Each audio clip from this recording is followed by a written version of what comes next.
Hey everybody, hope you're doing great today.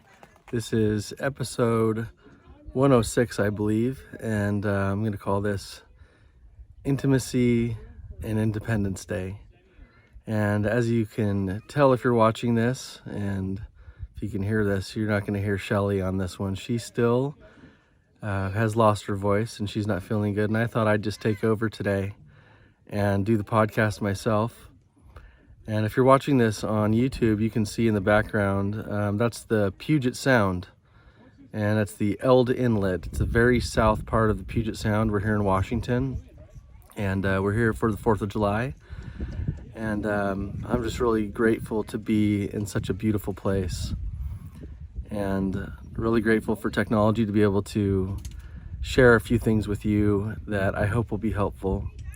And for those of you that are watching this and see that Shelley's not with me and you just don't want to listen to me talk, I don't blame you, but I'm going to talk about a few things that you may be interested in.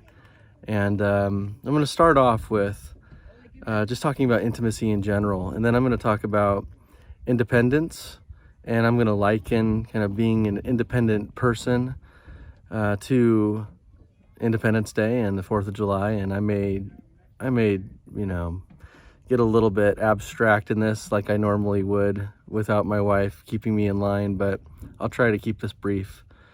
But first of all, I just want to say that intimacy is something that is absolutely critical to any relationship. And I say any relationship because one of the things that Shellie and I try to teach is that physical intimacy really is only one part of intimacy. And this is a theme that we're trying to share because every time someone hears intimacy, it's interesting. I think most people think of physical intimacy and they think of sex. And that is such a small part of it. And it's an important part, yes. But fundamentally, there's so many parts of intimacy that have to be part of the whole before the physical intimacy can really be as special as it can be. And I know that there are a lot of people that think about intimacy, and especially women, they don't necessarily think of the physical intimacy part as their favorite part, and I actually agree with you. I don't think that physical intimacy is even close to the best part. And there are 24 different types of intimacies, and that's in general. But I think about all the greatest moments that I've had with my wife, and I think about the joy that I have had with her, even when we were dating before our physical relationship started, and even on our wedding day. I think about this often, how special that time was. And I was happy even before the intimacy started. And so that tells me something, right? Like, can I be happy without a physical relationship? And I think in general, we have to make that part of it, especially for, a man and a woman to have a physically intimate relationship is really what sets that apart in marriage.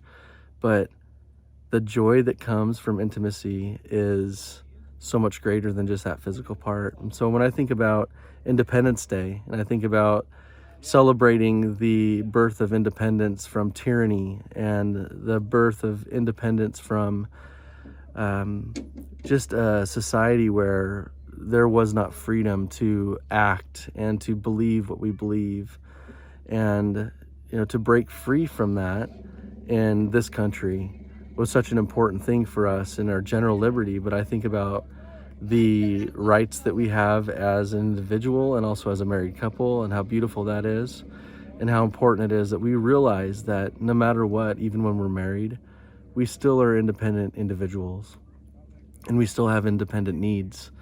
And the beauty of marriage really is coming together as two individuals and finding common ground together and compromising and figuring out what works for the other person.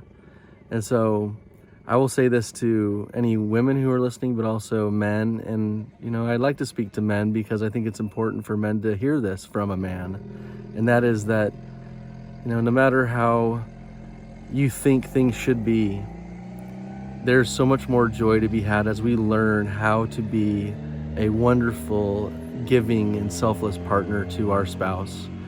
And as much as we want to have a wonderful sexual relationship and have a physical relationship with our spouse, we can have that. But the one thing that we're not going to have is a great physical relationship if we don't open our eyes to all of the intimacies. And that includes emotional, it includes spiritual, it includes mental, it includes, things that Shelley's talked about in her courses. She talks about all these intimacies. And one of the intimacies that I've discovered lately is scheduling intimacy, and how much it excites Shellie when I say, hey, let's sit down and plan. Let's talk about what's going to happen this week. Let's talk about the things that we're going to do this summer. Let's talk about the things that we all want to do. What are the things that you want to do? And talk about all the things that may contradict and how to compromise and how to do what's best for our family and best for our relationship. But that also means that, we each have to be able to enjoy it as well. The other thing about Independence Day that I find so important, and this is a spiritual thing for me too, but this country really was founded on a few principles. And, many people will say that it's founded on Judeo-Christian values, and I agree with that. But I think the thing that is fundamental to all religious belief and the ability for us to progress as human beings is agency. And so when I think about agency, when I think about how awesome it is to be able to make choices, it is such a beautiful thing. And in marriage, we have the ability to have agency, and we have accountability to each other. And I'm so grateful that I'm accountable to my wife, as I'm accountable to God, and I'm accountable to myself. But as I think about that, it really is something that can be painful at times, because sometimes I just want to do whatever I want and not be accountable. But it keeps me in line, and by keeping me in line and making the choices that I need to make to have a happy life, it really makes it very sacred to me. And this country was founded on that principle of agency, that we have choices. Now, there are consequences to all those choices, of course. But when we have agency and we can choose, that means that we can choose to do things that are good for those that we're responsible for and those that we've committed to, and that would be our spouse. And we are responsible for those things. And now I have expectations and I have things that I hope happen, but I also know that Shellie has those expectations of me as well, but she also has a responsibility to make her own decisions. And I respect that. I respect those decisions, and I respect when she, says she's not in the mood for whatever it is. Let's say I want to go out to dinner, and we, make a decision together on where to go. That's an intimacy right there. That's a way that we can come together and make a decision where we can both be happy. Now, I may really want to go to sushi, and she may really want to go to Mexican food. Well, in that moment, when we both want something, we can talk about it. And this is something that we've talked about in the past, is the communication scale. Saying, look, Mexican, okay, out of a scale of 1 to 10, what is that for you? Is that like a 5 or is that like an 8? And she says, that's an 8. I feel like Mexican food. And I say, okay, well, sushi's like a 6 for me. Well, guess what? That means it's more important for her to go to Mexican food. So, why not? Let's go to Mexican food. And maybe tomorrow she'll want to go to sushi, whatever. But I just love agency. I love the ability to work together and to acknowledge each other's ability to have tastes and desires. And when it comes to how close we can be and how connected we can be, when we're both thinking about, each other, it doesn't mean that we just give up on our dreams and our wants and our desires. It means that we talk about it and we communicate about it. And that is the thing that I love the most about marriage. I love making decisions with her. I love deciding, where we want to go on vacation and what we're going to do on that vacation, and deciding together how we're going to communicate with our children and how we're going to resolve problems. And all of those things flow into what we call the intimacy trek. And it's all the things that come before the physical intimacy that make that physical intimacy so much better. And when I say physical intimacy, that might not even mean sex. That might just mean that we're holding hands or kissing or just cuddling together. And whatever that means for you, great. But I just wanted to say a few things on this Independence Day. I'm so grateful for liberty, and I'm grateful for agency. and I hope that we can maintain it. Now, the last thing I'll say about this 4th of July is that for us to maintain our liberty, this is one of the reasons why I love doing what we're doing and talking about helping couples strengthen their relationships. And that is that if families stay strong, and if we can continue to grow together in families and care about each other and care about not only those that are immediately related to us, but also, the family of community and the family of, friendship and all those things, we'll be able to maintain this liberty in this country. But the minute that the family goes away, which it is in danger of, we're going to lose our liberty. The family is absolutely core and key to maintaining our freedom and liberty in this country, because we have to have motivation to fight.